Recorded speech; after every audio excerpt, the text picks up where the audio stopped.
Sit your ass down and Sit your ass down. Sit your $5 ass down before I make 10.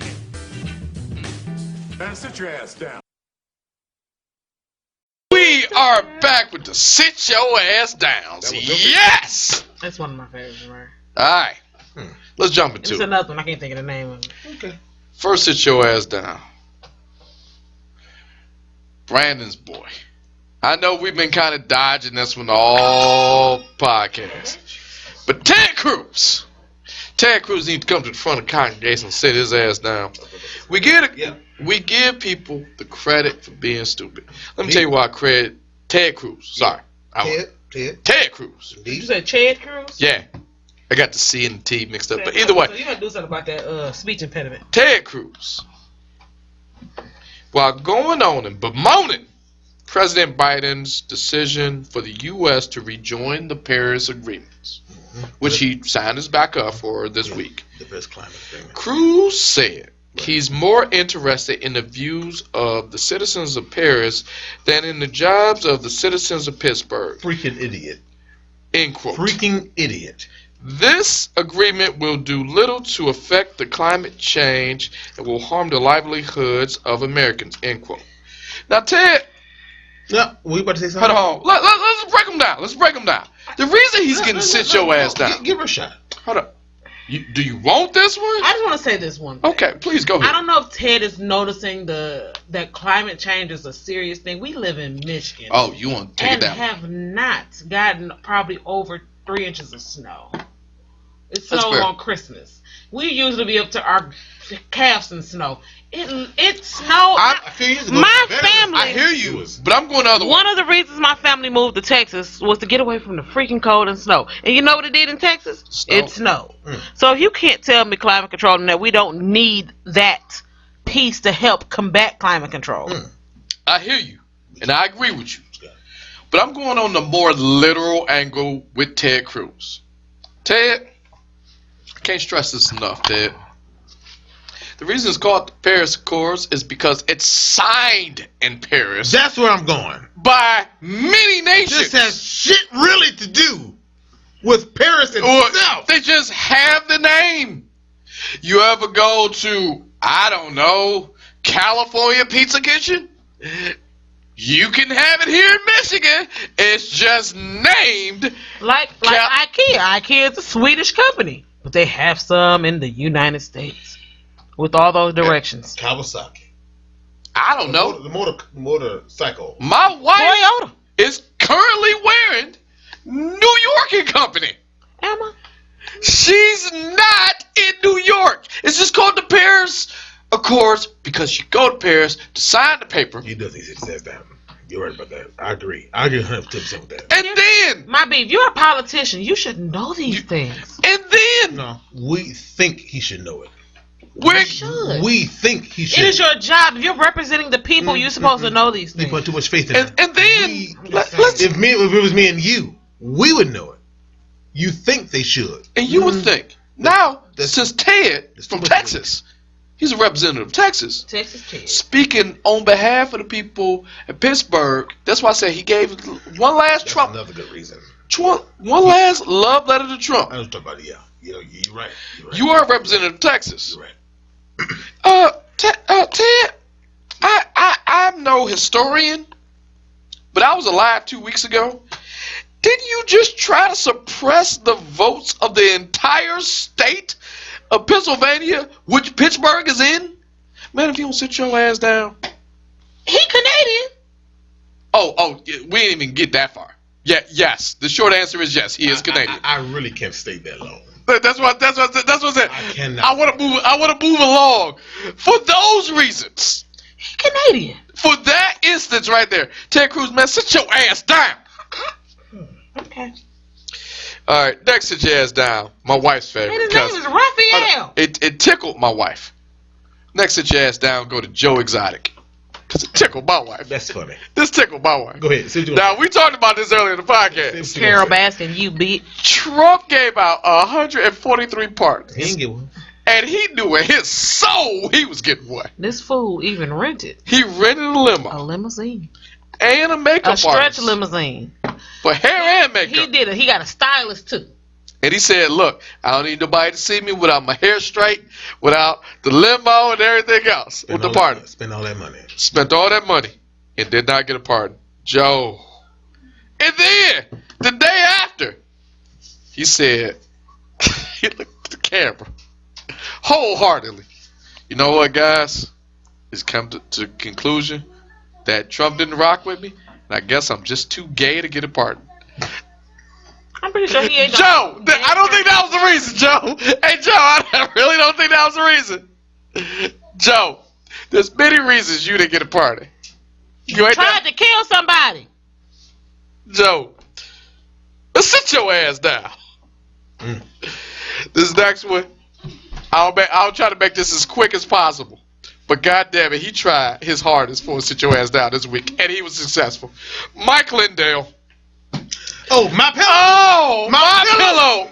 My pillow. Dude. It's my pillow. Hold on, my pillow. Right after his products was stopped selling in Wayfair, Kohl's, the H-E-B. They pulled them from everywhere. Bed Bath & Beyond, and other stores. Wayfair.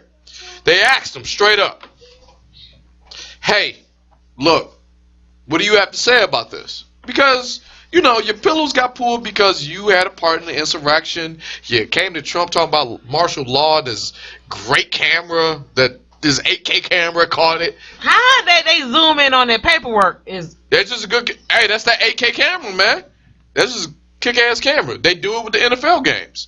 However, the reason he's getting sit your ass down, because when they asked him this question, they said, it's because I've never seen a person do this shit. It was successful. He tried to Clinton this. When you shift the subject to somewhere else, he said because it was his love affair and his secret romance with Jane Krakowski. Now, I like Jane Krakowski.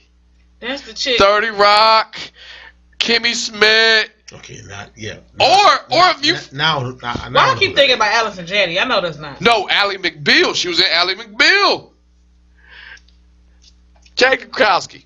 He said... He hitting it? No, hold on. Here's what he said. He sent flowers to her almost every week. He used to send her champagne, different bottles of liquor when they used to get together. And then if they said, quote, when they would fight, him and Jane would throw all the gifts. And then when they make up, he get more gifts. End quote. I'm paraphrasing on that one. He got enough money. They reached out to Jane Krakowski. Oh, her. Oh, they reached out to Jane Krakowski. And here's what she said. I've never met this man in my life. You know your dick ain't about nothing. I've never met this man in my life. She put the Kiki Palmer on him. He said story. I don't know what it is. Has not. It is not.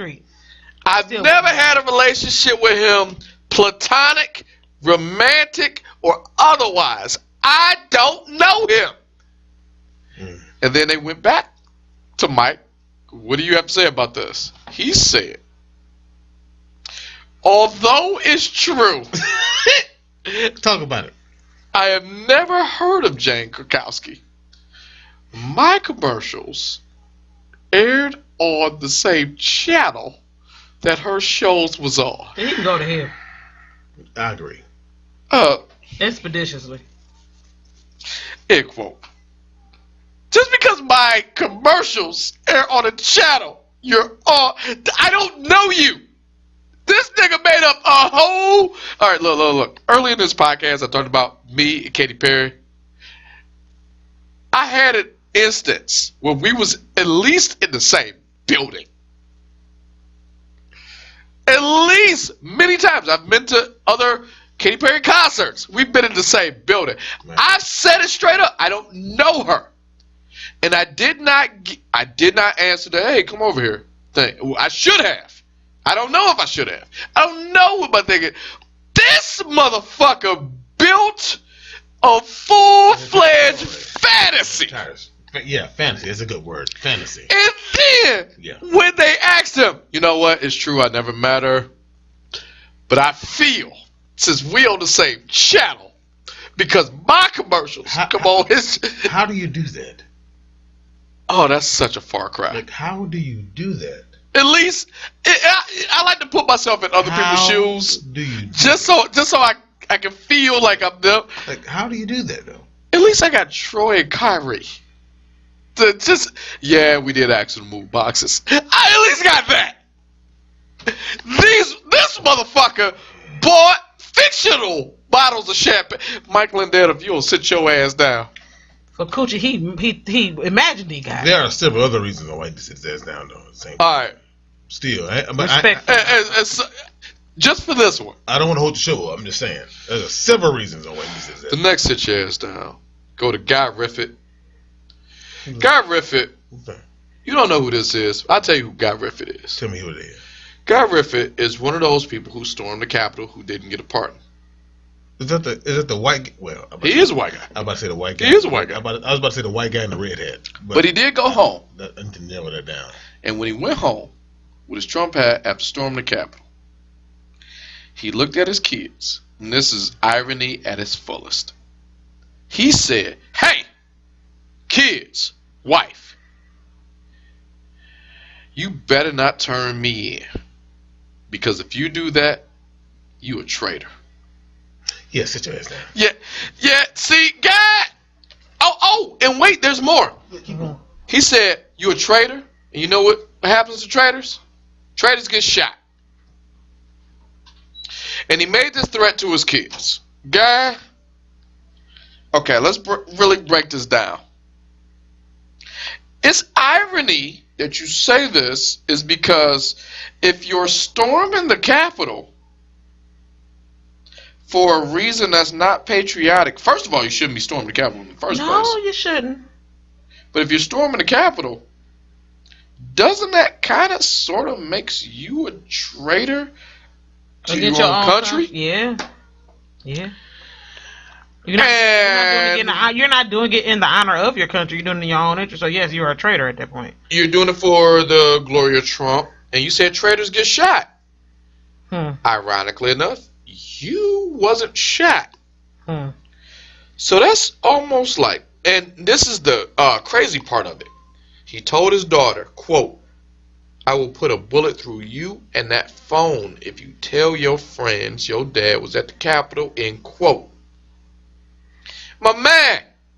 Threatening to kill your own children. That's CPS waiting to happen. He wild. But you are doing the thing that you should be shot for. He is wild. But you're threatening other people. Don't bring nobody else in your mess. God ref it. The federal guidelines said if you see something, say something. They saw something. They saw you go. They got you on camera at the Capitol. God ref it. I don't want you to get shot. But sit your ass down. This is your own logic. This is your own logic. Say you should get a bullet. But I digress. And lastly, and certainly not leastly, this was my favorite sit your ass down of the week. Now, we talked about Florida man. We talked about Georgia man. Oh, no. With the Biden administration, we got something new out here. Oregon man. Oregon man. And return. Hold on. And he's still on the loose, so let's just call him what he is. Oregon man stole a car with a child in the back seat, and he came back to the store and lectured the mama about parenting skills as he was stealing the car. Stop it. I'm just going to read the story. The Oregon police is looking for a man who stole a car with a child in the backseat, only to return the 4-year-old to the mom of her parenting. The theft took place outside of a grocery store in Beaverton, Oregon on Saturday when the mom left the car running with the child in the back seat. The mother left the car unlocked and went into the store to buy a gallon of milk and some meat.